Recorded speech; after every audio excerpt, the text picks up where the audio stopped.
So when I was working out today, I was listening to my songs from 2016, like from when we were living in the States, like my top music from then. It's interesting. Apparently I listen to Gangnam Style, like a lot. What the fuck? Also, it didn't even come out in 2016. No, it didn't. I listen to Gangnam Style a lot. Like, It's kind of an sad. unnecessary amount. Hey. It's still on my playlist. Okay. We'll just take it as it is. Okay. Yeah. It's grape. Everything is grape. Clearly, it is better now. Anyway, moving on. Moving promptly along. Let's start this podcast. Yes. Okay. Well, welcome and hello to everybody who weirdly sticking to this. So you, one listener, welcome back to Two Lightly, a podcast of two dinosaurs talking about books. Today we have Ink by Alice Broadway. It's the first book in the Skin Books trilogy. I've made a mistake. I've got the wrong blurb. Okay. You ready? Yeah. Okay. There are no secrets in Saint Stone. From the second you're born, every achievement, every failing, every significant moment are all immortalized on your skin. There are honorable marks that let people know you're trustworthy, and shameful marks that announce you as a traitor. As her father dies, Leora finds solace in the fact that his skin tells a wonderful story. That is until she glimpses a mark on the back of his neck, the symbol of the worst crime a person can commit in Saint Stone. Leora knows it has to be a mistake, but before she can do anything about it, the horrifying secret gets out, jeopardizing her father's legacy and Lenora's life. In her startling Prescient debut, Alice Broadway shines a light on the dangerous lengths we go to make our world feel orderly, even when the truth refuses to stay within the lines. This rich, lyrical fantasy with echoes of Orwell is unlike anything you've ever read, a tale guaranteed to get under your skin. Ba, ba, ba. That's less of a like ba ba ba though, and more of a like long pause. I don't know, yeah, something. That's the wrong noise for this. Which is a first, I think. Yeah. Well, we've been reading too many thriller-esque novels that ask a question at the end. Yes. Yeah, so it's one of the few books I think that I found just browsing the tiny English section of a bookshop and just randomly picking it up and thinking, doesn't sound bad. Yeah, well, yeah, yours was a recommendation for this, so... So obviously, I'm the reason why you had to read it. Yeah. I like this book. There was just a absolute fuck ton of world building. Yeah. The whole, beginning of the book, not even beginning, the whole 4/5 of the book felt like it was world building, and nothing happened until the last fifth of a book. And I'm ready for the story to start now. I don't know. I mean, a really long time to get into it. Yeah, she is doing a lot of world building, but I thought in the beginning there's a slow pace, but at least she keeps going forward, like she isn't completely abandoning it all to just set up shit. No, I think she does it well, and I think it's a really good premise, but not enough happened in the story for the first book for me. So. No. But I am also not one of those people that will pick up an incredibly thick book and read the whole thing. Whereas I think she's aimed for a middle of the pack kind of thickness on the book and hoping that people will pick up the second, you know? Yeah. I mean, it did definitely make me curious about the next book. But Yeah. then I had to wait for the next one to come out, and in the meantime there were other books, so now all three are out, and I still haven't read the second one. Yeah, it might be worth a read when we finally get around to going on holidays. Yes. On to the long holiday list. Yeah. Oh man, that list is so long. Yes. Yeah, but I give it a comfortable, like, 4 stars. It's alright. Yeah, I think I would go with 4 stars too. Yeah, cool. Which cool, might cool, be cool, the cool, second the second book we actually agree on. Look at that. Look at us. Yeah. Oh no, we're homogenizing. Dum dum dum. Okay. Should we go into the spoiler section? Yeah, let's get into the spoiler section. Alright, well, people read the book right now. Take your time. Yeah, would recommend. It is pretty good. Yeah. Or not, you can just jump in and ignore the book and we'll give you a brief summary. Yes, if you're working on a book report for school, this is for you.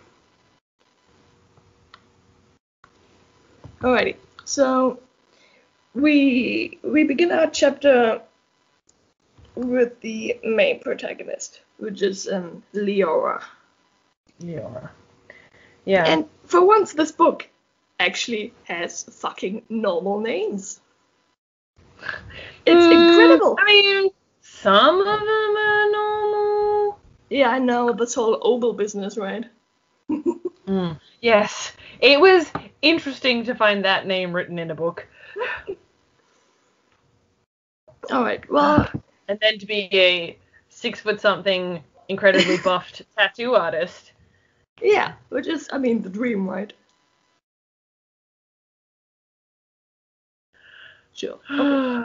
Yes, yeah. So we get introduced to Leora, and she tells her basically the story of her birth, that she's gotten sick, or was born sick, and so she didn't get named and marked till, I think it was like 20 days later or something, which is incredibly late.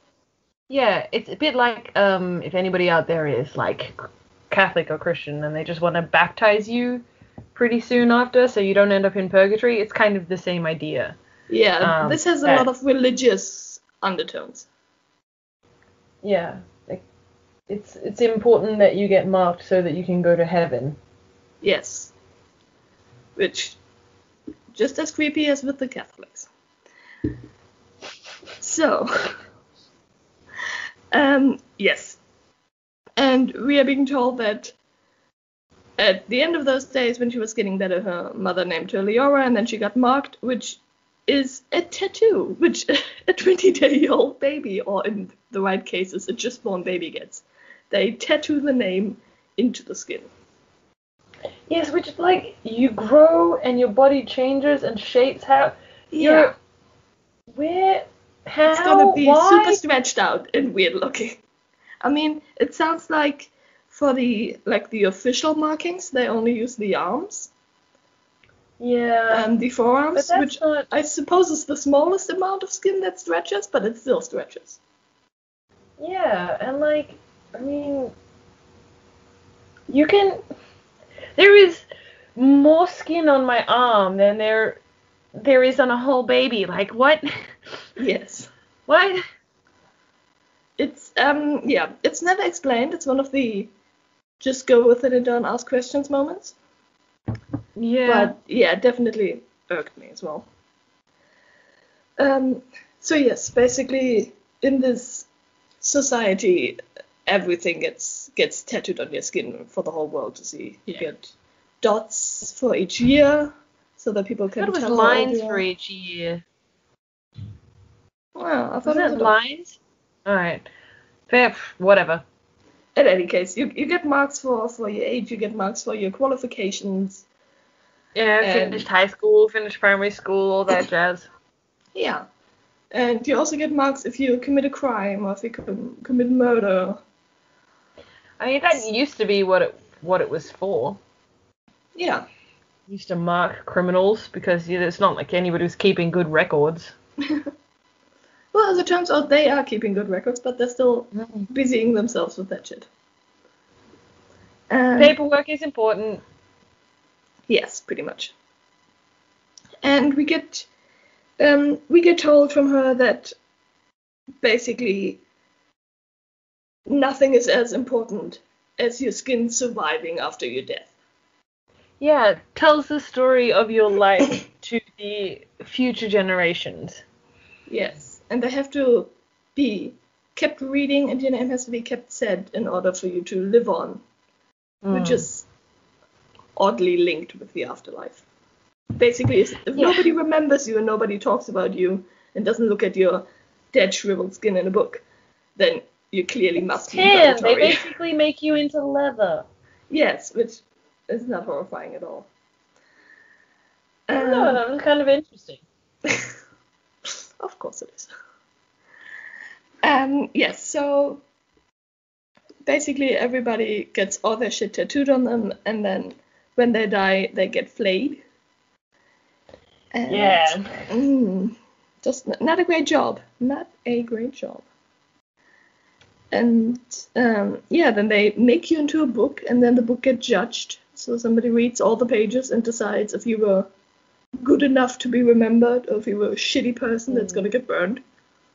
Which is weird, because they then have it like a ceremonial weighing process, you know? Yeah, it's all very dramatic. Which is very, well, that's very, what is it, Egyptian, when they weigh your heart and it has to be lighter than a feather?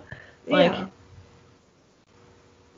And it also reminds me a little bit of just trying to make it tense for the TVs, as if they were trying to make a show out of it. And this week's on weighing the lives, we have the book of Jonathan. Yes. So basically, it's all very judgmental. That's what. Yeah, I mean, it's a bureaucracy though. There's so much paperwork. Yeah, true. And yeah, so we get a little insight into the world from Leora, and then she's telling the story of her dad who's got sick. And basically they had a lot of time preparing, in a sense, because it took the illness quite a long time. But yeah, he has just died. And I find the whole description of right after he dies and the officials are coming in really creepy when they immediately massage his skin with oils. Because it's gonna be taken off soon, and it's just creepy. Yeah, you gotta keep it moisturized. You gotta keep your tattoos in good order. Yeah, it's just very Silence of the Lamb. It puts the lotion moisturizer on his skin. Yeah. Yes, and well, we have a slightly cryptic message from her dad as he dies, just saying she needs to look out for the blanks, which are the people who live basically on the other side of the wall and who don't have any tattoos at all. Outside of tattoos. Yes, they choose to be deceitful and don't have their sins and their triumphs written on their skin for, people to read and then wander around naked. Yeah, so basically it's a cultural thing here, so everybody can see your tattoos, you wander around naked. Well, not naked, but like... Yeah, I mean, like their formal clothing has a lot of skin to be shown. So many skin. Think like Legionnaires' outfits, like Roman Legion outfits. Very short leather skirts. Yes, but basically the portrayed enemy here are the blanks, the people who clearly have something to hide if they're not willing to put everything about themselves on their skin. And it's this weird belief of their soul being weighed down by everything if they don't put it on the outside so that their soul will be free. It's a strange way to look at it. So weird. But yeah, so her dad dies, which leaves her with her mom, who's kind of a really serious, shut-off person. Yeah. She's an introvert if there ever was one. Yes, and this all doesn't exactly help. Yes, but yeah. Well, once their dad is taken away, they get to have a look at the book. Once they prepare the skin. And they turn him into a book, and it's kept at the library or the museum. Sorry. Yeah, the museum, and they get to have a look at it while it's all being processed, basically. And her mom is super tense about the whole thing, but once they look through the book, she's like all calm and happy, and it's all good now. Which is like the first hint. Something's not right. Yeah, her mom is like super on edge, and it doesn't seem to fit right. But Leora is super sure that her dad's gonna be remembered and that they're gonna get the book to take home because he was like a super nice person. Yeah, he was a good person. He was good to everyone. Yeah, everybody loved him. He did like volunteering work, and he was super. Yeah. So she's excited to have him home and put him in the family library of dead people. Yes, because they have the entire family of her mom's side sitting around there. Nothing from her dad's because he came from out of town and apparently didn't bring anything with him. He just left his family behind on a shelf. Well, I mean, if you were like the second sibling, I feel like that would not be like, it wouldn't be your duty to like carry the family books around. What, you get to keep your great aunt Mildred and that's it? Like, how would you divide that? You'd probably want to keep them all together. I don't know, but it also seems like everybody should have someone to remember. I don't know, it seems odd to either put it all on one person or be like, just somebody take them, I can't be bothered to carry them with me. Yeah, honestly, I feel like they would need, like, an entire communities would have to be in a library, because eventually you're all, like, interconnected and related anyway, right? Yeah, probably. So we also have people who obviously don't have family anymore, and those books just get read out by volunteers. Those names are just being read. So that they will still be... Yeah, just their name gets listed. And their books are presumably somewhere in the library. Maybe they're in the museum. Yeah. Yes, so we have that scene, and then I think it's the next day when Leora goes out to the market to buy stuff, and on her way she sees a stage being set up, and it's not really a common thing for public announcements or anything to happen. So she wanders off, and we get an introduction to the new mayor, or the fairly new mayor. It's Mayor Longside, I think. Yeah, I don't remember his name, but he seems like a dick. Yes. He's very militant, and very old. What is the word? He's a bit of it starts with F. Fanatic. Well, yeah, I'm gonna say fanatic, but no. He's a bit of a dictator. He's a fascist. That's the word I'm looking for. There we are. He's a fascist. He's trying to really clamp down on this. The blanks are the enemies thing. Blanks are terrible. They only ever do bad things, and we should keep them out of their society, despite the fact that there are no blanks in their society. All the blanks have been removed.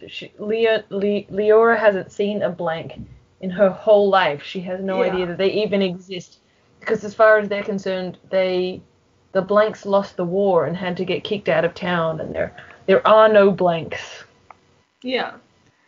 And he basically goes, the threat is real, and he terrifies them, and if we take the religion metaphor, then he's one of those old school, really militant faith people who just tries to push through all the really, really crappy bits about the rules. Yes, because people aren't living stringent enough lives.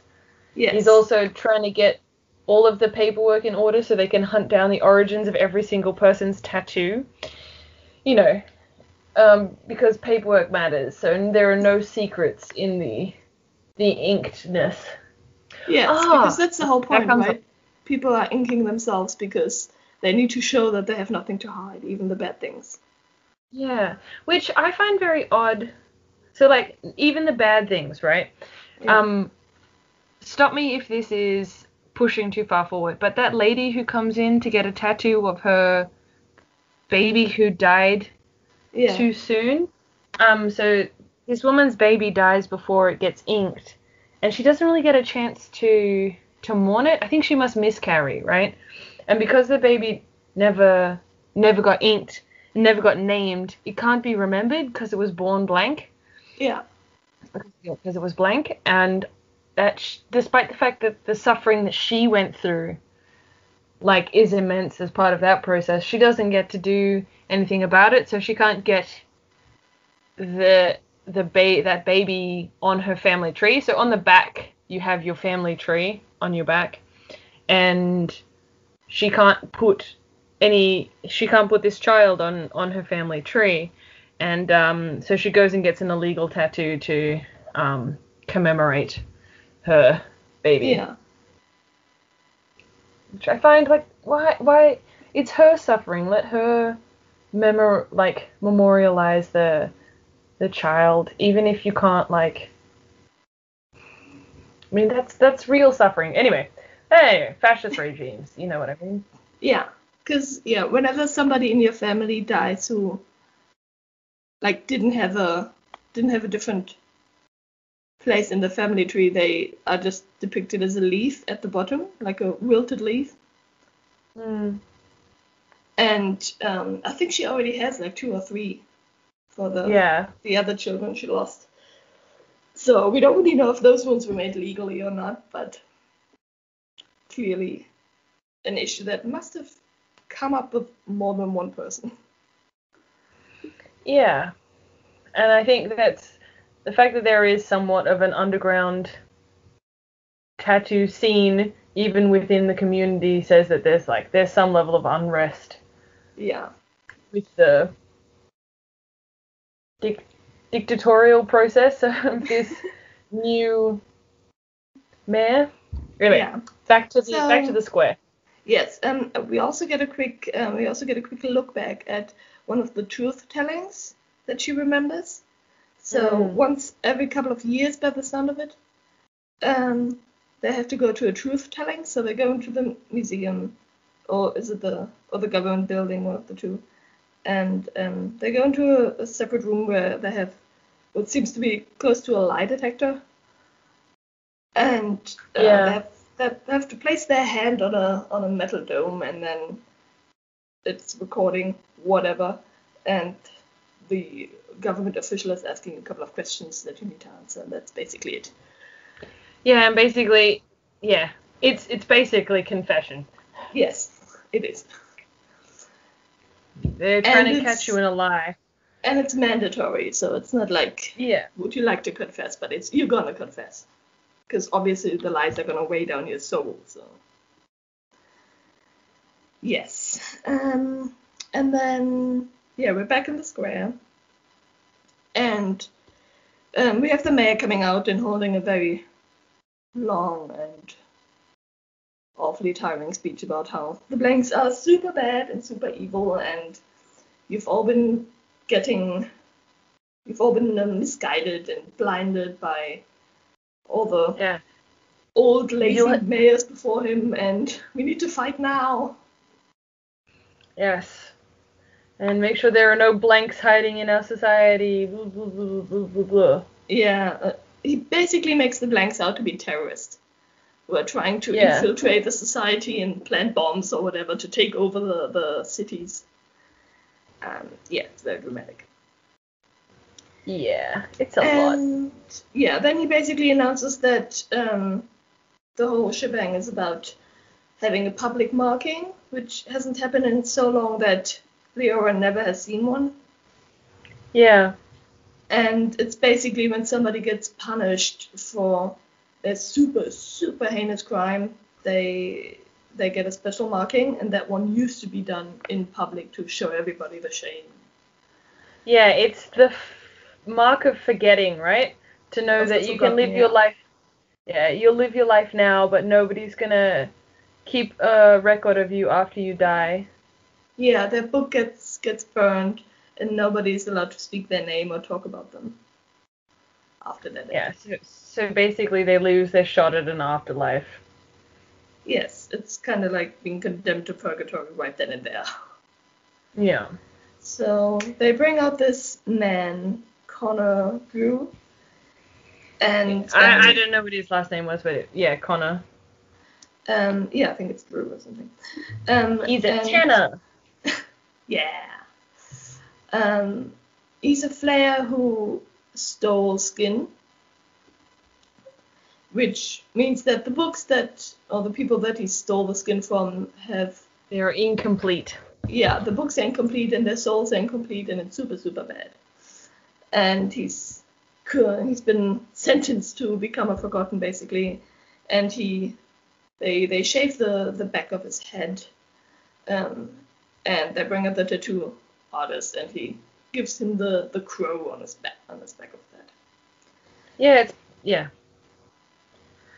Back of the head just sounds like a really weird place to put a tattoo. Yeah. Because then you can like grow out your hair, and then the people in your life don't know about it until like you die. Yeah, which sounds like either they're trying to make everybody paranoid about who could be secretly a bad person, or I don't know why they would choose that place, because they're... Yeah, makes you guess to make you like super hesitant about knowing new people.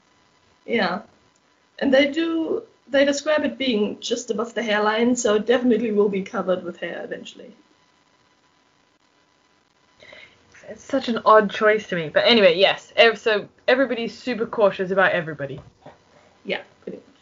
So, yes, they're doing the mark, and just as they finish it, Leora gets like a flashback moment, and she remembers when she was little, her dad had an accident at work. They were unloading some kind of crates, and he got hit in the back of the head, and they brought him home, not bringing him to the doctors, even though he was clearly bleeding a lot. And they had a doctor friend, come around and have him stitch him up, even though she was very hesitant of doing it. And then she saw her dad in the middle of the night sleeping, and she saw that he had a crow on the back of his head as well that now had been stitched up. But he too had the sign of the Forgotten. And yeah, so now she's super panicking, and she runs straight home, but her mom isn't there, and she doesn't really know what to do, so I think she then goes over to her friend. Yeah, so this is where we get introduced to the nurse who helped out her dad and her kids, right? Yeah, who's the mom of her best friend. Yeah, and the brother is a little bit slow? Yes.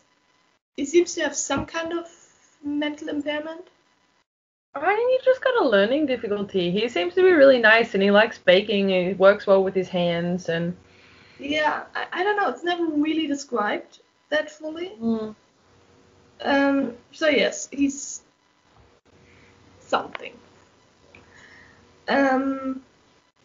Yeah, and we also, like, as she runs, she reads people involuntarily, because she has the same talent as the mother, right? Yeah, and this is where it gets a bit tricky, I find, because they never quite describe it that well, because they can only read people's tattoos. Like, they can't read the people who would be blank. They specifically read the tattoos, but they don't just read them. They read them like a fortune teller would read palms. They read things that clearly aren't inked there. And it's never fully explained how that works. Meaning behind all the tattoos. I guess she's somewhat psychic. Yeah, but it's never properly explained how or why that works. It's just said that, well, that happens. But, yeah. Yes, so on her, a lot of the time she tries to block it out. And she doesn't want to be a reader like her mom, who apparently goes around people's houses and just reads for them. Yeah, she will like interpret somebody's grandmother's story for them if they need to and stuff like that. And she used to work for the government, or currently works for the government, and like It used checking to be a newcomers government coming job, but Yeah. it sounds like it isn't anymore. in. Yeah, when newcomers came into the town, she would like read Read their tattoos and be like, oh, this Yeah. guy's shady. Yeah, or not, as the case may be. Yeah. So, yes. So she doesn't want to be a reader, and she doesn't really like having to read people all the time, so she tries to block it out. Yeah. But as she runs home, we get like a bit of that. Just knowing everything about fucking people. And yes, then she goes over to Verities, her friend, her only friend by the sound of it. Yeah. Veritas means it's close to the word truth, which is veritas in Latin. So I think that should tell you something. Yes. So she goes over and she tells her about the whole marking, and it's yeah. And Verity is pretty much, well, yeah, we learned about it, it used to be common, and the mayor said it happens more often. Oh well, I'm sure he was a bad person and he deserved it. And she's like all up and running for the whole business. And yeah, Lyra wants to tell her about her dad, but she doesn't really know where to begin, so she kind of drops it. She has a nap at Verities, and then she goes home, pretty much. Yeah. She's got an interesting relationship with her mom, too. There's a lot of a freedom she has with her mom as long as she, like, lets her know what's going on. It's a bit of it's a bit odd. It's like a roommate and with only one set of house keys. Like, she needs to know when you're coming and going, and that's seemingly it. Yeah, although it also sounds, at some point she remembers when she was allowed to stay out a little bit longer. And to mom telling her that she was allowed to go out as long as she knew where she went, when she came back, with who she was going out, and as long as she was back until the streetlights came on. Yeah. Which basically was, well, you get to go out a little bit later, like a whole half hour. I don't know what you're complaining about. So her mom also seemed to have been always on the worrying side. Which might be a hint. I mean, yes, and I don't know. It's an odd relationship. Yes, it is. But I think her mom is just a strange person to a point. At any rate, she's coming home. Her mom's there with dinner. She's talking about her. She's talking about the viewing. She saw the marking and is drawing the crow for her mom, who seems to be slightly on edge with the whole situation, but doesn't want to show. Yeah.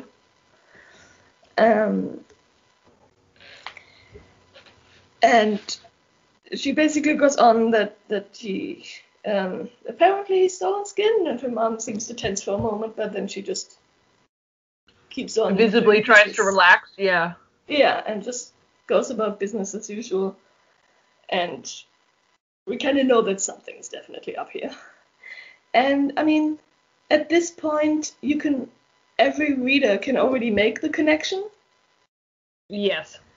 Which is why one of the reasons it took so long for this book. Because this scene, or this like setup, is used to develop the world so much. But our girl is a dumb shit, so doesn't put the clues together. I mean, she's 16, so I'll give her a bit of that. But yes, this is not a big leap or a huge conclusion to come to, and it takes a long time to finally make the coin drop. Oh my god, yes. Anyway. Yeah. So next we are treated to one of the fairy tales / history stories. It's kind of like they took all the popular fairy tale children's stories, but in their community it's seen as their histories, who just got embellished a bit to make them sound nicer, but they do believe that all of this somehow at some point happened. Or at least the more militant people do. Yeah. Maybe not everyone. So is this the very first fairy tale about the creation of the inked versus the uninked? Yeah, the first story is The Sisters. Mm-hmm. And it's basically, two sisters. One was as good as she was beautiful, which is not setting up a strange image at all. Yeah. Because beautiful must be good.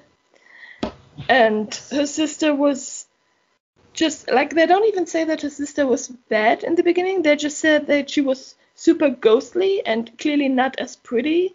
And so nobody even remembered her name. Because her sister was so pretty and so in the forefront that everybody ignored the sister to the point that we don't know her name. Which, I would be a bit pissed off about that as well. Yes. As the ugliest of all my sisters. I'm a bit pissed off about that as well. Yes, so they don't say that she's ugly or something, but they just say that she wasn't as good as she was beautiful like her sister. And so they just called her the ghost girl. Like, what? She wasn't as hot as her sister, so they just called her ghost girl. What's wrong with you people? You go through that emo phase in high school and everybody's like, she's a little bit weird with the pale makeup and the really dark hair. Yeah, no, she gets lumped with that kind of rep for the rest of her goddamn life and all of history. Yeah, and it's all because she's not as good looking as her relative. As her twin sister. Yeah, this is really fucked up. So their dad was a big storyteller, and he was being able to make the stories come to life, so everybody came around to their house to listen to them, and also to look at their hot sister, because apparently that's fine. Yeah. We come around to look at your hot daughter, and once we get bored, you can tell us a story. Yeah. Just fucked up people. Old-timey people are weird. Yes, they fucking were. But it also says that the not 10-looking sister is writing down all the stories of her dad while he's telling them. Yeah. Which, I mean, she's recording history. I don't see how we make her out to be the bad guy from the get-go.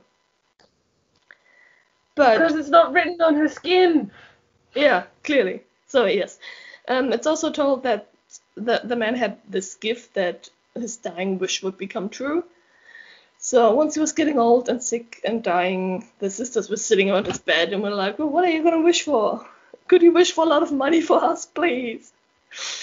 No, of course, he's wishing that, basically that they would always be remembered, because he's realizing that he's going to be forgotten at some point, and he wants that his sisters will always... his daughters will always... I thought it was an oddly phrased thing, like he always wanted their stories to be remembered. Yeah. And... Yeah, hold on, I have it here. He gasped, is that your stories will be remembered. I wish that the stories of your lives will be part of you, that your stories go with you wherever you go, and that you two girls are known forever. That is my dying wish. So basically he wanted fame for his daughters. Yeah. So, yeah, he's dying, and it's all super sad. And then, not soon after, would you believe it, a prince comes walking by the Woodcutter's house. As in all these fairy tales, princes just running around some weird woods, waiting for the hot girls working the farms. Yeah. So, yes, prince comes by, he's like, damn, wow, girl, you hot. Yeah, he's like, man, that's the hottest chick I've ever seen. And she's like, you're a prince, you're rich, yay! Let's go do something with my life. Yeah, pretty much. I mean, they were deeply in love. Yeah, I mean, she definitely was marrying him for the money. It's one of those things I hate in the fairy tales, that it's just, she meets the prince, and that's pretty much it. Like, that's how love happens. And it's the same here. It's just, opened the door, the prince fell immediately in love, and the next day he took Moira to the palace to be his wife.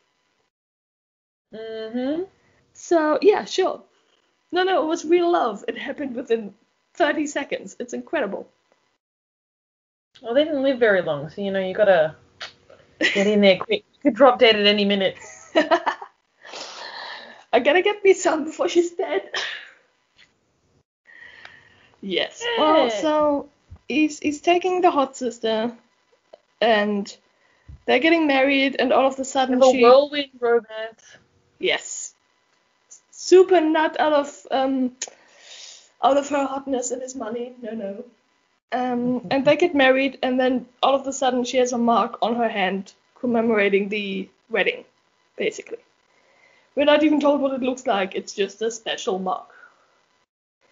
I'm gonna say it's a wedding band.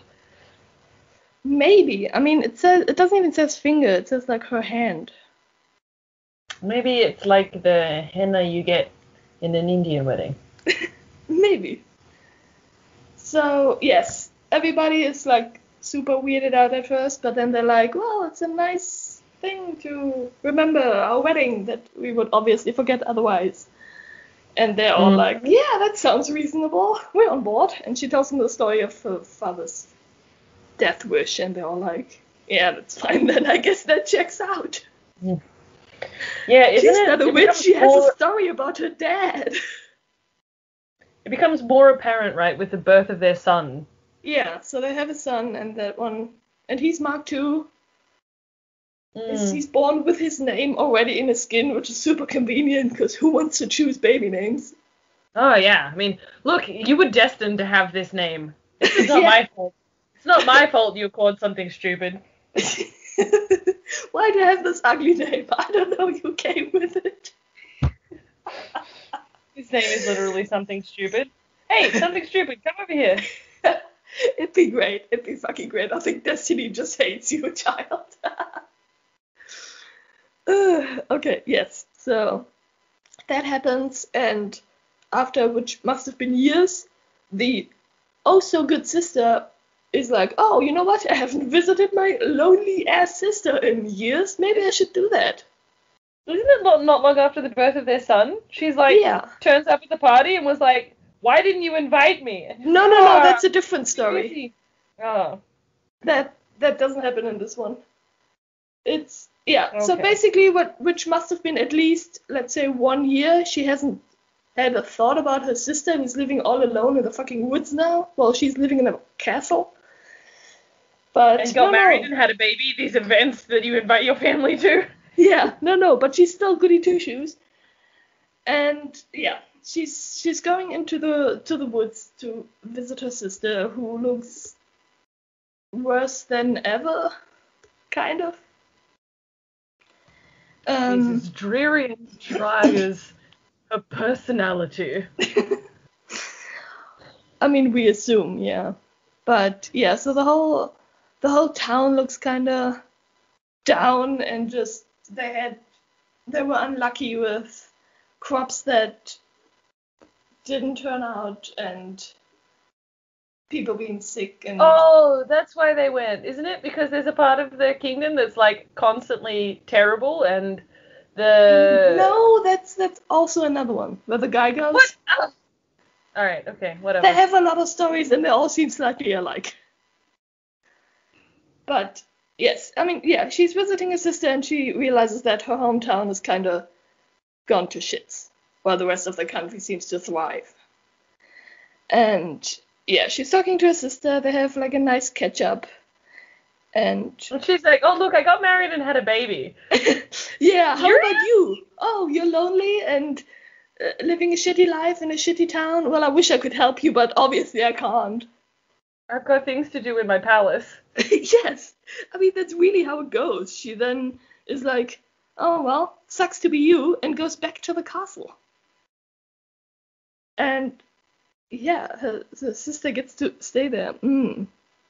But yeah, so she realizes when she comes back that her sister doesn't have any marks.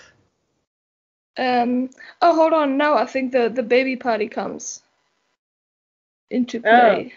So did she go back after she got married and then she had a baby later? Yeah, I think she definitely went back to her sister before. Okay. But so pre-baby. Yes, probably. So she went back while she was still thin, because she needed to rub that in for her sister. Look at me. And yes, and then she had the baby, and the It's party time. yes, and then the sister comes to the party. I'm not sure if she was invited or not, because there's another story about the not inviting thing. Nah, she basically becomes Maleficent. Yeah. Yes, pretty much. But she goes to the sleeping baby, and as her gift, she promises the baby an early death. And basically a life of misery and frantic worry, of fighting with fate and losing every time. Yes, and she told her that the baby would die before she became an adult. Yeah.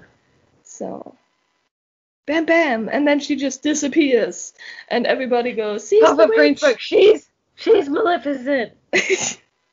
Yes, and then they cough and they're like, "Oh, I mean, which?" Yes, and that's when she realizes that the old town where she came from has been cursed by her sister, and it's great how they're describing it. You know, she cursed the cows and their milk curdled, and she stole secrets in both families. Basically, somebody's milk went bad, and they went witch. It's great. It's like in the old days, you know. The witch finding qualities were quite high. But yes, so she's like really confused that her sister is still blank, even though the father wished for both of them to have markings, and it must have been because she was in. Sorry? But she's done stuff, even if it's evil stuff. Surely it would come up on her skin. Yeah, and the conclusion that is drawn is that she's already been a witch using dark magic before her father died, and that's why the markings can take hold because of dark magic. Yes. So, I mean, the whole while can never be written. Yes, because her body is so evil, it can't, like, no marks can take hold there. It's yes. So the whole time you read that story, you just keep thinking, I don't see what's so bad about the evil witch. Yeah. It's just, what the fuck is wrong with you guys? Yes, so so pretty much the pretty sister went, well, obviously we can't just go there and broker peace, or I don't know, try help them economically. No, we're just gonna draw a wall around them and cut them out. Yeah. It'll make the rest of the country look much better without the shitty town. If we just remove them, then they're not in the statistics. Yes, it's like building a slum for them. Mm-hmm. They're in the favelas, it doesn't count. Yes, pretty much. So, yeah, they build a wall around them and decide to just leave them behind, because fuck those people. And then the kingdom was all good. The queen was happy, and ironically, nobody ever talks again of the fucking child. Yeah, right? The rest of the story who was born with his terrible name. Yeah, and clearly with this terrible, terrible life to be had. Because this story doesn't include any other sorcerers coming to make the sentence less bad. Yeah, it's so I guess she dies on her 16th birthday. Yeah, it just says that once again the kingdom flourished, the land was blessed and the people were happy, the prince and his beautiful princess, because once again it's important that she's pretty, ruled with wisdom and justice. Princess Moira lived a long and happy life, clearly not her kid. Moira. Yes. And you can read all about it from her skin, because that's really important. And yeah, so we're not told the horrible, terrible life the child had to lead and then die before it became an adult. And clearly she never had any other children, so I don't know how this line survived. This makes no sense. Yeah, because the king was actually, he had multiple wives, let's be real. Probably, yes. She was just the prettiest of them all. Here's a super convenient way that I can get you to make marks on your skin. Yeah, pretty much. So, yes, we have that story, which is all great. And then, we get told a bit about the whole marks. Like, until you're 16, you're only allowed to have the government marks, like your age and your accomplishments and that sort of stuff. Yeah. But when you turn 16, you're allowed to get marks of your choosing, so just getting pretty tattoos rather than functional ones. Yeah. And all of them tell the story like, you were 16 when you got this tattoo. Yeah, clearly everybody has that, ooh, fuck, that was a minor getting a tattoo. But I love it yes. when she talks about one of the girls in her class's tattoo, that she got it for a boy who was over domineering and like tried to take over her life, and she got the tattoo and it's too big and it's out of place. But now she's overcome the boy and the tattoo and like she's never gonna make that mistake again. Yeah, but she has the gigantic reminder forever on her leg because her whole thigh is covered in a snake. Yeah. It's great, you know. It's great that even your romantic mistakes get tatted on your skin. They can be, if you're not careful. They can be, yes. I mean, 16-year-old children, they should not be allowed to make their own decisions about tattoos. Hey, it's the age of consent in a lot of places. Yeah. Yeah. For a tattoo. Sorry. I mean, over here, if you're under 18, you still need your parents' approval or whatever. I think you can be 16 in the States to get it. I think you have to be 18 here too. I mean, it would explain some of the American tattoos I've seen. There's also just like a lack of care in a lot of places. Anyway, moving on. No more being super judgy of the United States like we normally are. Whoopsie. Yes. And we have there's also a bit more talk about the blanks, like she's describing what they learned about the blanks in school, that basically back in the day when they still lived all together, it started slowly, like one or two people were like, we don't want to get tattoos. And then it turned out that those people who were blank all of a sudden were horrible people. Like if it was seamstress, she would do shitty work. And they would lie and steal, and immediately they would turn into and keep secrets. Yes. Just awful, awful kind of people. Apparently.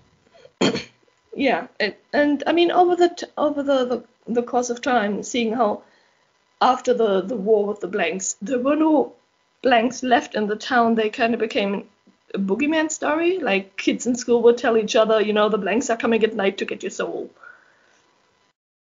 And then and they would play blanks and inked, I guess. Yes. And then they did a school trip when they were 8. Year 4? Yeah. Year 5? No, I think 4 probably. Okay. Because you started where at they 6. go. Yeah. I've started at 5. Over here it's usually 6. Alright, that's the side. Yeah. So when they're 8 years old, they go to the museum with the whole school, and they go through a door that they never before on school trips went through, a green door. And it's basically the exhibition room for the blanks. And it's just fucking creepy to subject 8-year-olds to. Because the first thing a war memorial, but like worse. Fucking hardcore, yes. Because the first thing you see is a tank with a whole blank human in it. Yeah. Just swimming in the water. And they're super horrified by seeing somebody so empty of any markings. And then there's a lot of exhibitions about how they used to cut off people's hands and cut off their skin to take their marks away. And yeah, basically it's all hate the blanks. Exhibit 1. Yes, and what makes them so bad and the murder that they committed. Yeah. Because the inked people here are the victim, not the persecutors. Yeah, clearly. And yeah, we have her eventually go to bed. She has a weird dream about her ink being taken away from her, which of course is terrifying because then she will be a blank. Then she's the bad guy. Yes, so she's acing all of her exams very well. Verity does too. They go to a party, to the end of year party, whatever, more or less prom. Yeah, in their And- traditional outfits. Yeah, Which to is show like off all no their clothes skin in which, winter. yeah. And we meet Carl there, who was in Leora's inking class, who seems to be a bit of a dickhead, and they talk, and he tries to kiss her, and she's like, "What the fuck are you doing?" And people are laughing at him, and yes, it's a whole scene. He's been embarrassed because he got rejected by the worst person at school, the least popular person in school. I mean, yeah, they never say that people are hating her or anything. It's just that she's unremarkable. She doesn't stand out. So she's just lost in the like a crowd. blank. Dum, dum, dum. Yeah, so they, after that, she gets a mentor, which is the storyteller of the town, Mel. She's basically an orphan who doesn't have any family, and is chosen as a child to be basically the storyteller, the story holder for the entire community. And she just gets tattoos of all the stories and fairy tales and histories. And she's kind of like a religious leader in a way. She's kind of like without having any kind of power, though. Yeah, it's like the mayor is the leader, but she is kind of the faith leader. She's the one for all the faith questions in a way. The only comparison that comes to my mind is Avatar, where it's like one guy is the leader of the tribe, and his wife is the leader of the whole faith-based mysticism part. Oh, yeah. Okay. Sorry. I immediately went first Airbender, not like the blue people. No, the blue people. Yes. And she's her mentor, which is also first for her, and she basically tells her that all her exam results are super duper great, and she can now choose between being an inker, as she always wanted to be, or being a flayer, which is what her dad was. And yeah. Both of them are important jobs in society. Yes. So there's no shame in picking either of them. Yes, but of course she doesn't go ahead and flay people. She chooses the inker, and she's being I'm missing a word here. She's being sent to one of the private tattoo studios. So he has like one official office that's at the government building where everybody gets their official government markings. Where she also gets her inker mark. Yeah, so if you want to be a government inker, they're boring symbols that you do out of a book continuously. You kind of want to work for a private institution because then you can do more creative pieces. Yeah. And the inker where she gets her qualification mark seems to be fucking bored out of his mind and just hating his job. So she's like, yeah, I definitely don't want to do this forever. So she goes to the private studio where she meets Ogle. Yeah, the greatest tattoo artist in the town. Yeah, he's definitely famous for making really great tattoos, and he's built up a reputation, and everybody kind of has heard of him before. So, Yes, and there she also meets Carl, which of course also He passes also got this exams friendship. and gets the apprenticeship there, which is also great. Yes, Opal seems to be a bit of tough love at the beginning. And well and truly, he like pits them against each other. Yes. For a job at the end of their internship. Yes, because that's always a good idea. Yes, and so they basically just Carl shows off his leg and shows that he's done his own first tattoo. Clearly thinking it was so bad. Yes, it would impress him, but Opal just goes, "What the fuck are you doing? You know, you're my apprentice, so people are gonna associate that shitty tattoo with me, so I now need to fix it." Yes, and we have a while of them basically getting to know the studio and how Opal works, and then one night after they close up, Carla's already gone, and she helps tidy up with Opal, and a woman comes into the studio just asking to get the mark for her, for a died baby. And Leora doesn't even think about it at the beginning, that it's actually an illegal tattoo. She just thinks about how super sad she is and how she wants to help her, and they have like a connection, so Opal basically says that she should do the tattoo. And so she does. And then right afterwards she realizes that she's committed a crime because she's done an illegal tattoo. And she sees a note that the woman had passed to Opal, which has a crow feather on it, the sign of the blanks. And she's like super confused now, and also she knows she can't tell anybody because she committed a crime. And she thinks that Opal did that on purpose to make her commit a crime in a way. So she's like really weirded out now. Yeah, and I mean, she's very particular about the experience too, though, that she goes through when she's putting the ink on somebody's skin. Yeah. And that whole process, it's definitely like she gets possessed by this kind of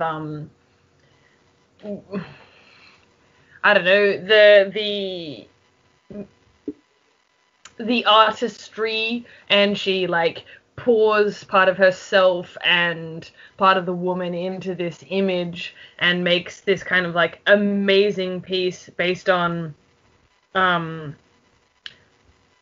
story and the pain of the woman, and making it completely unique, and like she's incredibly gifted, so she's just like possessed by inspiration for that whole thing. But it also sounds like it's something that happens with, I guess, good inkers, like something that's supposed to happen, because it's also described when Opal is inking that he gets like into a zone and he's like in trance. So it sounds a bit like those, I don't know, like those, like things people report when they've been meditating for a really long time or had like strange out-of-body experiences. Well, I was thinking it's like that the Greek description of being physically struck by inspiration, where you become like possessed by this need to get this art outside of your body, and it builds and then explodes out of you, and it's all you can do for a bit, and then kind of it's gone, and it's only in that moment that you can create that kind of piece, because it does seem to be like if they get broken out of it, they can't quite go back in.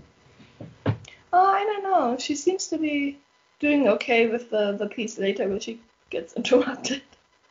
But yeah, so at any rate, she does a really great job, and Opal's like super proud. And then she goes home, and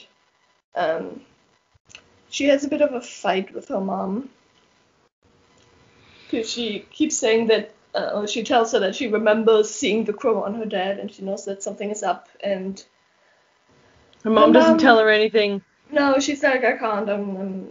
She's refusing to say a word, and she cuts herself washing up on a piece of broken ceramic, which is great because it's her right hand, or at least it's her main hand, and so now she can't ink or draw for the next, well, at least 2 or 3 weeks. in which time Carl is like really smug and shitty to her and gets to do all the things while she just gets to clean and watch, basically. And Oval This is was like, after he was like, yeah, yes, more than a little bit, isn't he? yes, he's like, your hands are what is basically all you have in this job. You have to take better care of them. Which, I mean, is a fair point. Yeah. I mean, even if it's not, but you should still try and take care of your hands. They're important. Yeah, especially if you work with them. Yes, so then she has like a shitty day at work, and she wants to see her dad afterwards, because until the ceremony they're allowed to look at the book of a dead person that's still at the museum. Yeah, So but it has to yeah, stay in the museum. It can't come home. Yeah, not until the ceremony is done. So she goes down to the museum. She wants the book, and they say that it's been confiscated and she can't see it. And she's starting to get really upset, but then some attractive young boy. Yeah, with his cool glasses. Yes, he's like the hot nerd. Yeah. So less man meat, more like brain meat. Brain meat, yeah. So Smart brain is the meat new is sexy. yes. So brain meat is coming over. He's taking her outside to a cafe, and they're talking about the whole situation, and she's remembering him from the public marking, and she's realizing that he's the son of the convicted. And so she kind of gets a bit standoffish then, because it's basically, oh god, your dad is a criminal sort of situation, and she still doesn't make the connection, and it's so irksome. Yes, it's irritating. Great world building, frustrating protagonist. Yes. What else is new? I am so ready for a character that's smarter than me.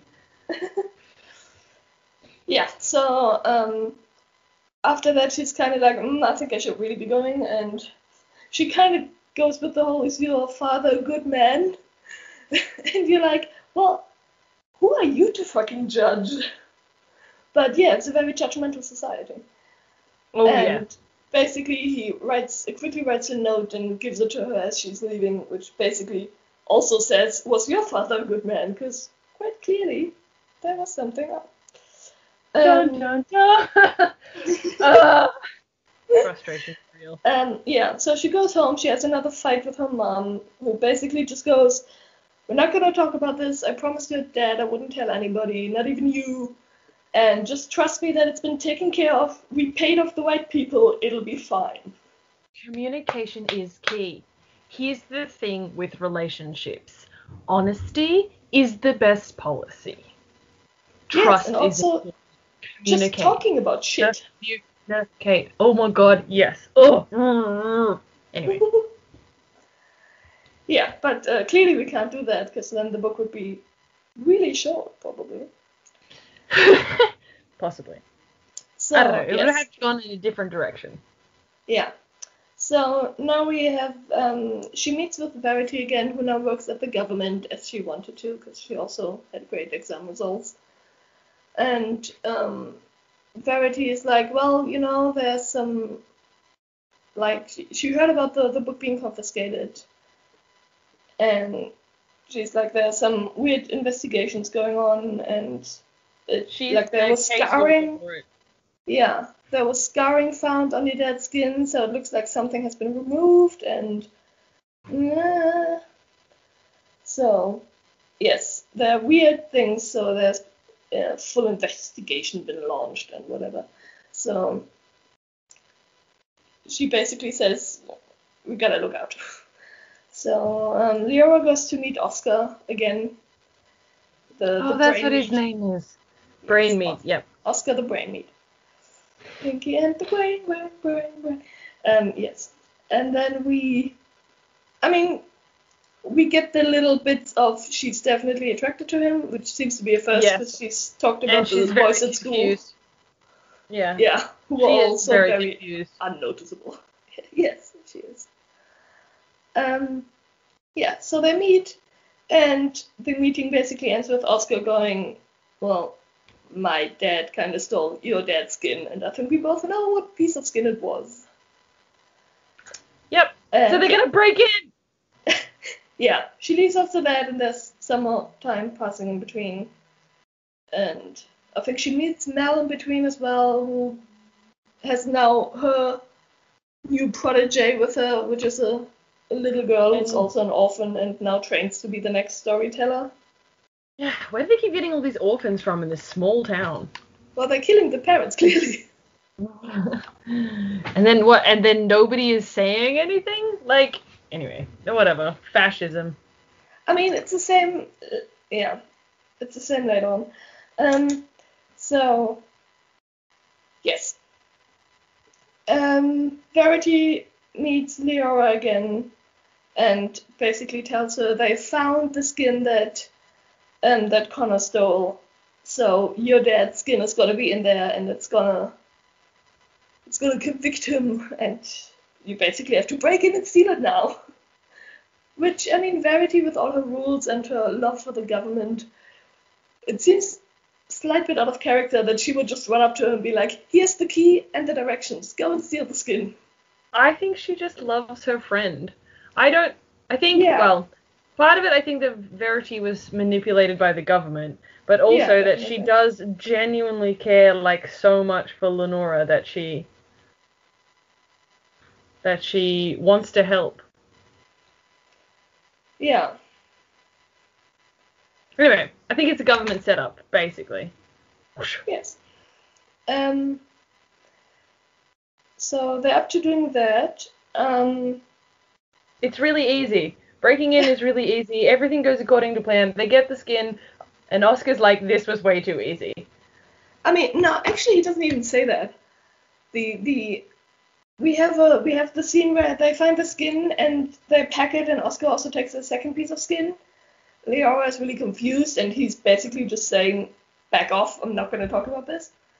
Yeah. And then they have to escape because they hear somebody coming, and they try to play it cool, like they're just out for a stroll in the dark, while somebody's watching them from the window. Actually, just before that, we also got the introduction into Jack Minnow, I think. Oh, yeah, the hunter. Yeah, basically one of the government investigators, and he's like a horrible person.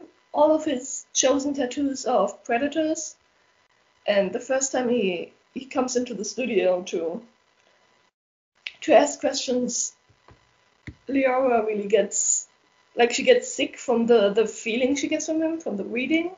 Yeah, from all of the tattoos that he's a gross hunter, basically. Yeah. And he has a shaved head, and his whole head is tattooed with a horde of hyenas. It just sounds like it would look super strange. Yes, I can imagine it would. Could you? Okay, yeah. If this ever gets made into a movie, like the amount of work for the poor makeup artists. Yeah. But then, I mean, if we look at shows like Shadowhunters, they too had to be covered in shit every time. That show was never made. We're not talking about it. Yes, okay. We shan't speak of it again. It's nothing like the book. Move on. Although, to be fair, the movie, who was actually decent, also had to have the markers. Yes, so they also had to do that every day of filming. Fun. The movie was great. Yeah. Okay, so moving on. She tattoos an owl for him. Some kind of predatory owl who hunts crows, which is not very much on the nose at all. Mm-hmm.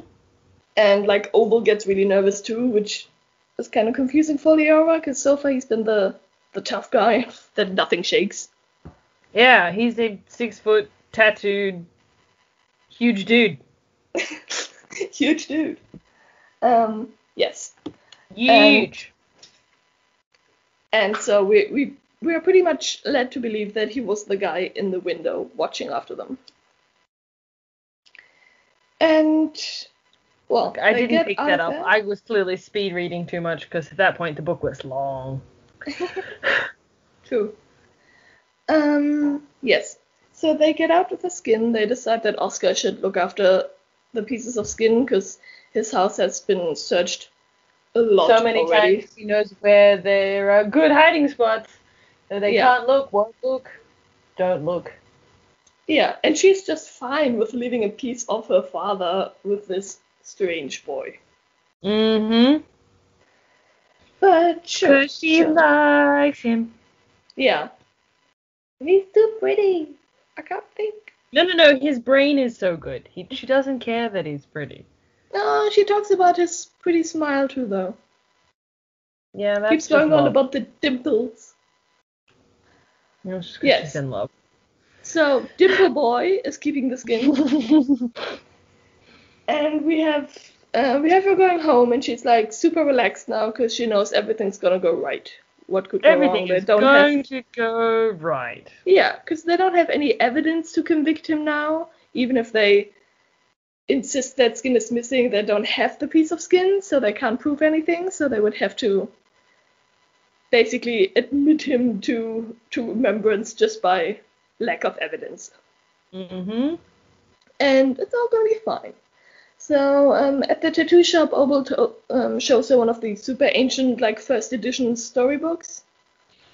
Yeah, with the old pictures in it. Yeah, that according to the museum has been lost. So clearly he's having an artifact that probably belongs into the museum. Mm-hmm. And in that version, It was lost hundreds of years ago. Yes. And in this version of the book, the ugly sister, basically the White Witch, as she's also called, isn't depicted as something ugly like in all the other images. She's actually really pretty, and she's blank, but she's also like owning her blankness. Yeah, she's got dark hair that cascades down her back or something as well. I think it was red hair, wasn't it? Red hair? Maybe. I have no idea. At Clearly any rate, not. she's like, yeah, she's like pale, but she's pretty. She's now not the ugly sister anymore, basically. No. It's all Yes, been they a were lie. both pretty. Yeah. It's because ugly people are bad. And bad people Yes. have to be ugly. So- what you do affects the way you look. Yeah, because in order for her to become the secret heroine of the story all along, she needs to be the pretty one. Mm-hmm. So yes, she sees it and she's like really confused because she's never seen her depicted in a good way. And then Obel makes her draw it, and as she's drawing it, she's realizing that as she's drawing the face, she's realizing that she looks exactly like her, which apparently It's she her didn't realize face. before. Yes, and that really creeps her out, and she's just running from the building, pretty much. And, I mean, in between, we also get a couple of odd hints from Obel. Just him, yeah, going, like, basically admitting that he knew her father, but then also just didn't know him that well. Like, he's trying to drop some hints, but he doesn't really know how to do it well. So it just keeps confusing A him. terrible spy. I mean, wait, what? Yes. And then we have and then I think that's pretty much all that happens until the day of the weighing. Yeah. I mean, we also have her reading, I think the day before the weighing, she reads through her granddad's skin book. Yeah, and he hates her dad. Yeah, and is just really confused by he hated her father, and her mom's like, we're not talking about this. Again, I like to keep secrets. It definitely builds trust. Yes, that's how families work. Yeah. So the day comes and everyone is there. Verity comes in with the officials. And Oscar comes as well. For some reason. And her Verity's parents are there too, and and Obel is there, and basically other. And Mel reads friends. the story. Yeah, and now it's the story that he chose, because everybody gets to choose a story they want to have read, basically, Yes, at the you get funeral. to choose the... Yeah, you're reading at the funeral. Yeah, and he chose the story of, was it the sleeping chick story? I think so, yeah. So Basically, think Sleeping Beauty. It's that story. yeah, but I fucking love the ending.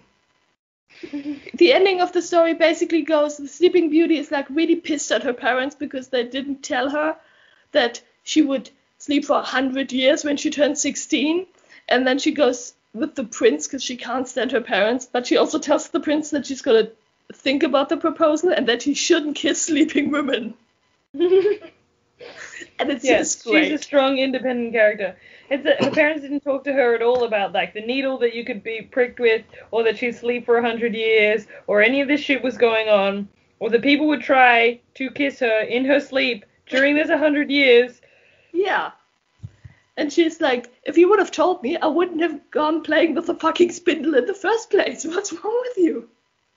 Yes, communication is key.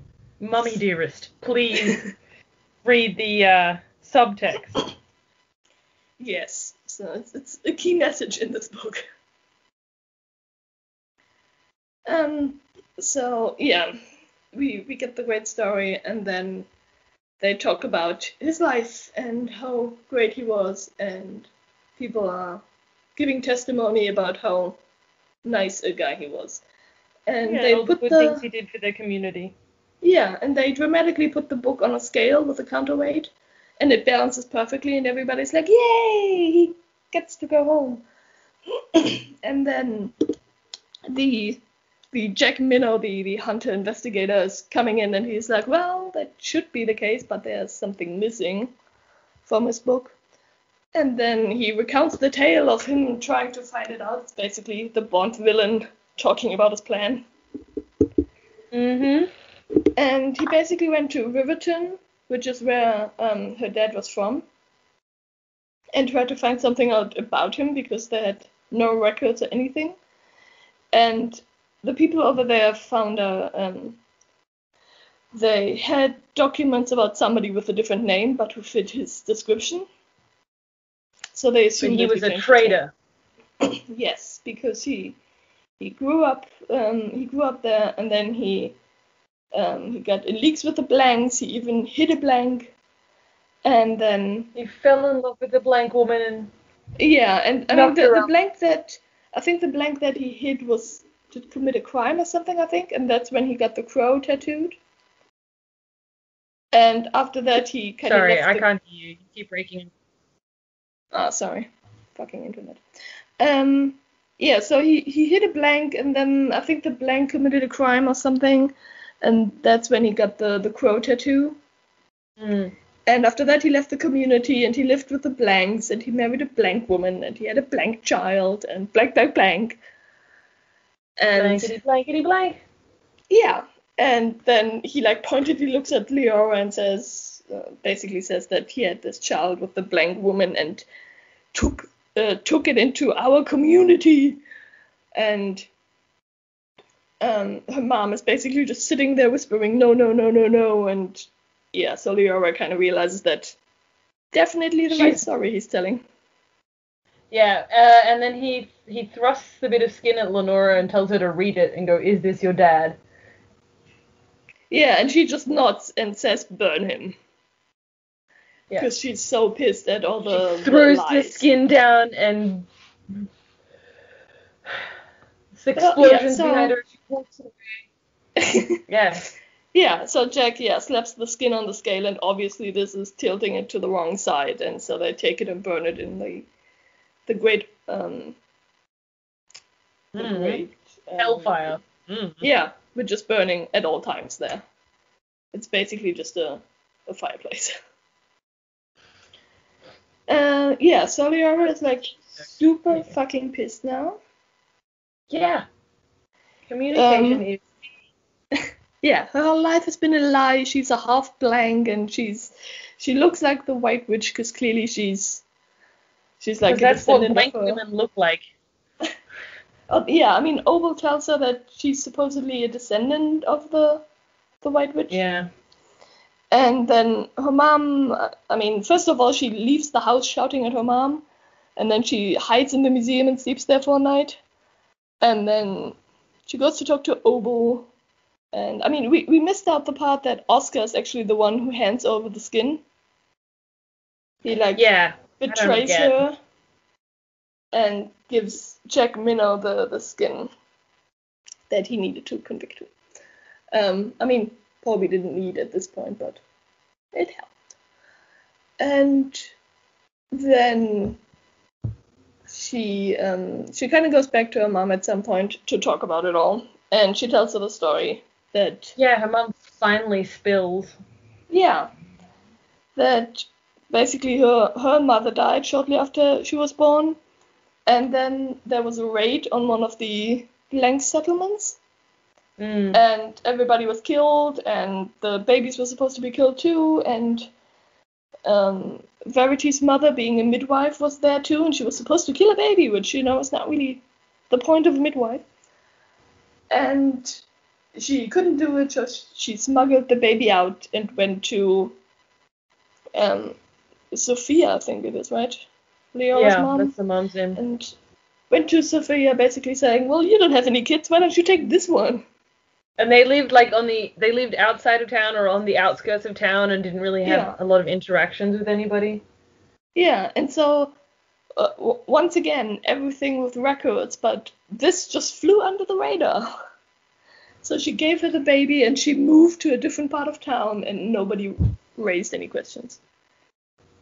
And then shortly after... Yeah, well, that's why the baby was sick for 2 months. Yeah, because clearly they had to do some cover-up work. Also, we now know that Leora is from the original Sisters line because she was born with her name already marked on her body in lilac ink or whatever, and they had to ink it over with black ink. And so she's also older than she thinks she is. Yeah, she's 9 months older, and they don't know her birthday. And so her dad eventually came to find her, and basically they fell in love. Yeah, he pestered Sophia long enough for them to fall in love. And then he hid his own life, and he helped the Blanks give them food and smuggle food out and all that sort of stuff, whatever they needed to survive. And as it turns out, Obel has been a secret spy the whole time. Dun, dun, dun. Yeah, he doesn't have any tattoos, which just sounds like so much hard work. I know. Yeah. But it's also why she couldn't read him at the start of the book. Yes, because none of his tattoos are real. And he basically tells her that he worked with her father and that he also knew her mom and yada yada yada. Basically, they're all trying to convince her that her dad was a great guy. Because she's now convinced that he was a horrible, horrible man. Because, she kind of fell from faith already, but at that point she wasn't completely off the rails yet. So she's still struggling with all the rules and all the set of beliefs in the community, while she's realizing that probably most of it is bullshit. All of it is bullshit. Yes, the fact that nobody ever questions how they know that there is an afterlife, and that the afterlife cares that skin is preserved and names are being said. It's just taken at face value. So, yeah. Mel talks to her again, basically going, you did a brave thing. You put the community and the rules above your own family. When she decided her dad gets burned, even though, he was. She loves him. Yeah. Yeah. So she, her family tree also now gets tattooed with I think a cuckoo. It is that tattoo over the person that has been name forgotten. And she also gets an eagle because she was like brave for the community and put them over her family or something. Yeah. And then she's like, nah, I'm gonna do my act of rebellion now. Yeah, and Mel basically goes, we can offer you a job. We basically want somebody to edit people. She would become an editor of people. Because the new regime of May Alongside wants to start. They want to read people and then basically change their tattoos if necessary, whichever way they see fit. Yeah, which doesn't make any sense because that's not how it's supposed to go, bud. No, but the bad guys want their way. Truth. And yeah, because Liara is such a strong reader, and an Inca as well, she would be perfect for the job because she can tell the government everything about a person, and then the government can decide what she should do about their tattoos. Truth. And they basically tell her that what they burned was a replica and not her real dad, and that her real dad is still... She wants her dad. He's still alive. Wait, what? If you want the cadaver of your father, you better do as we say. And, I mean, I think this is the point where she's starting to realize that it probably doesn't fucking matter what we keep of them and what we don't keep of them. And she basically goes to Obel and have him tattoo her in multiple sessions. And there's the reading of the names ceremony again, where she goes with her mom and Verity, and she reads, instead of the list of names from the book, she reads out the names of like 25 blanks or something that died. Yeah. From a list from Obel and names that Verity was researching, and she also reads her dad and Connor's name and her own name and her mom's name and just every fucking person she knows apparently. Mhm. And then she dramatically, she dramatically starts to strip down and shows off her new tattoo, which is basically a gigantic crow on her chest. Oh, I thought it was on her back. Yeah, so it says that the talons clawing at my breast, the tips of its wing fluttering down my arms. A crow, a crow, okay, a crow. Yeah. Okay, fair. So she basically has one of those huge, like, neck and breast tattoos. Sleeve. Yes. But a crow, which is, saying it all, really. And then she makes a dramatic exit from the room. While everybody just gasps. You guys don't look at explosions. Basically. Yeah. That's truth bombs she keeps dropping and leaving the room. Yeah, which I really liked. It was a good ending. I'm surprised her mom didn't get, become a forgotten herself for harboring a traitor and being part of a cover-up and all that nonsense.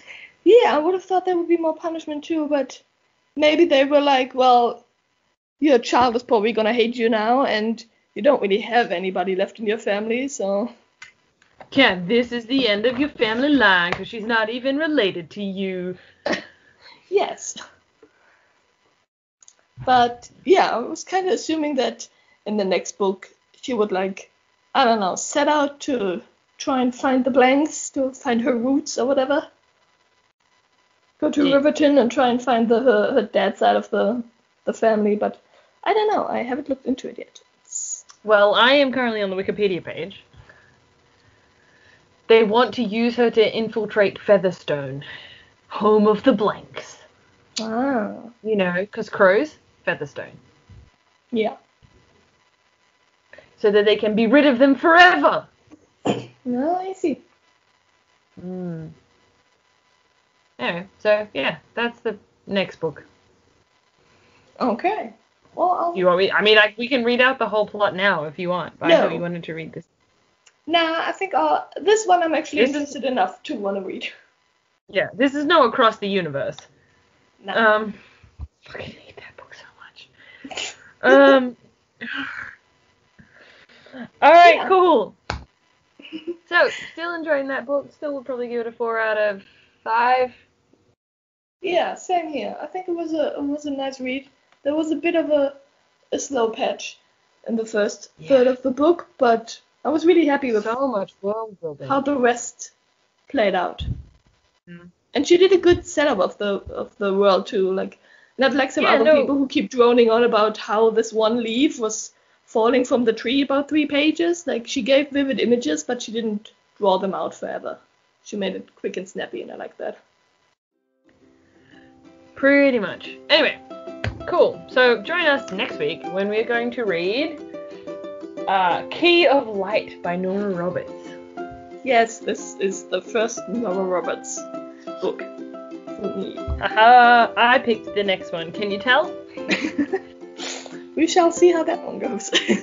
Yeah. All right. Yes, so thanks for listening in. Do follow us on all the social medias. Catch the next episode right here or on most any other streaming service as well as YouTube. And yeah, guys, come back next week for the next You one. want to get us to review a book? You can buy one of those on our website. We'll do your book review for you.